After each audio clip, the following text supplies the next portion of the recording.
9시 20분 구간에 코스피에 빨간불이 언뜻 들어왔다가 현재는 다시금 또 파란불 바뀌었는데요.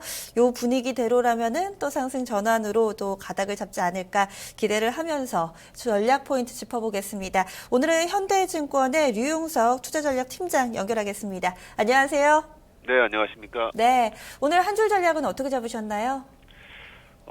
증시가 이제 1960선 진입하면서 기본적으로는 이익과 밸류의 부담의 영역에 진입을 해서요. 대형주를 중심으로 해서는 상승 탄력은 둔화될 것 같고요.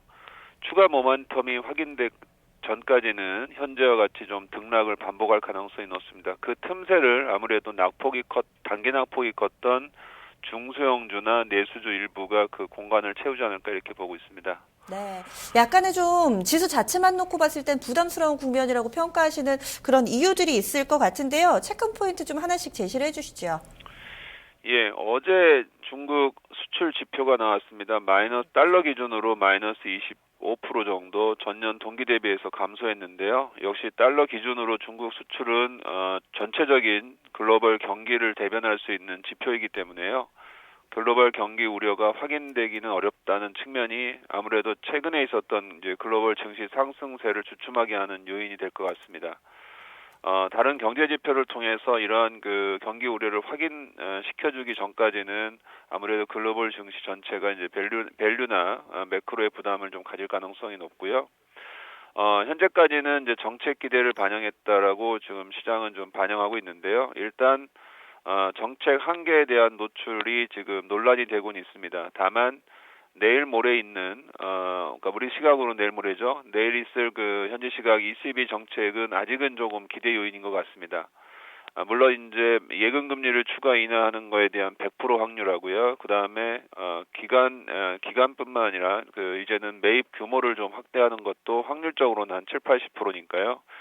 이 정도라면 반영이 된 거로 보겠지만 저희가 좀 기대할 수 있는 건 ECB에서 재점검에 대한 이슈를 그 드라기 총재가 얘기했기 때문에 최소 은행 주체를 매입하기 위한 그 판단을 하고 있다라는 그 내용이 있거나 또는 자산 매입 대상에 대한 변경을 고려하고 있다는 내용이 있다면 어느 정도는 그 기대 요인을 충족할 수 있기 때문에요.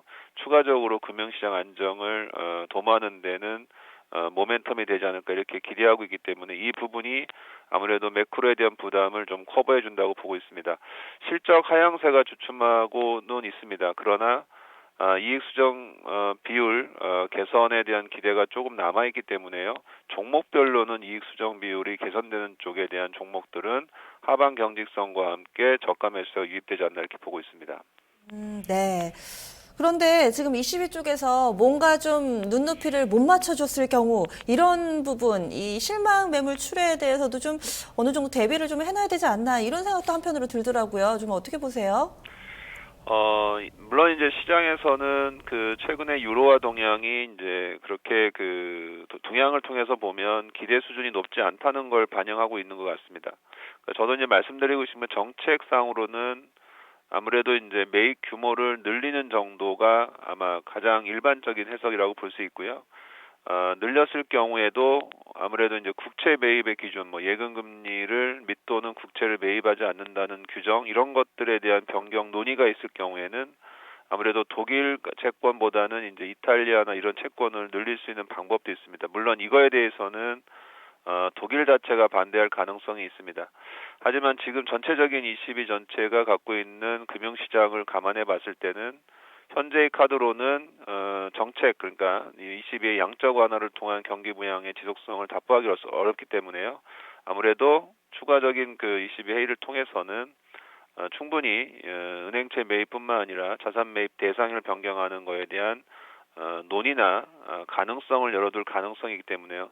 이 부분을 감안해 본다면 기대가 낮긴 하지만 그래도 시장에서는 10일 이후에 있을 ECB 결과에 대해서 확인하는 측면이 있습니다. 물론 이제 그런 확인이 되지 않고 그냥 일반적 기대에 됐을 때는 실망해서 매물이 나올 가능성이 있는데요. 이 부분은 지금 속단하기보다는 내일 결과를 보고 판단해도 늦지 않는다 이렇게 보고 있습니다. 일단은 오늘장에 이 이벤트가 좀 공개가 되지 않았기 때문에 모르는 상태에서 우리 투자자분들 좀 대응을 하셔야 될 것 같은데요. 오늘장 전략 주신다면 또 어떤 조언 하실 수 있을까요? P-밸류 부담에 진입해 있고요. 그 PB 기준으로 본다면 추가적으로 금융시장이 안정이 전제가 된다면 추가 상승 여력은 있다고 보고 있습니다. 이제 그래서 아마 시장은 현 지수 정도에서 아마 등락할 가능성이 높은 게 시장에 반영이 되고 있다고 봐야 될 것 같고요. 앞서도 말씀드리겠지만 22의 기대가 좀 낮아지고 있다는 측면은 시장에 반영이 되고 있는 것 같습니다. 그러나 여전히 실망할 필요까지는 없다 이런 측면인데요. 정책에 대한 변경 가능성이 논의되는 자체로 시장은 4월이나 뭐 5월 이런 그 기대감을 가질 수 있기 때문에요. 그런 측면을 보면 아무래도 우리나라 같은 경우에는 해당되는 섹터가 하면 금융주가 PBR이 좀 개선되는 반영을 할 수 있습니다. 그래서 이런 그 국면에서는 은행주에 대한 저가 매수 전략이 유효할 것 같고요. 개별 종목은 앞서 말씀드린 대로 이제 대형주가 등락할 가능성이 지수가 등락할 가능성이 높기 때문에 단기 트레이딩 영역에서는 개별 종목, 특히 낙폭이 컸던 개별 종목에 대한 단기 반등 전략이 유효하다 이렇게 보고 있습니다. 네, 은행주를 또 보시네요. 알겠습니다. 팀장님 오늘 말씀 고맙습니다. 네, 감사합니다. 현물 포인트 짚어봤습니다.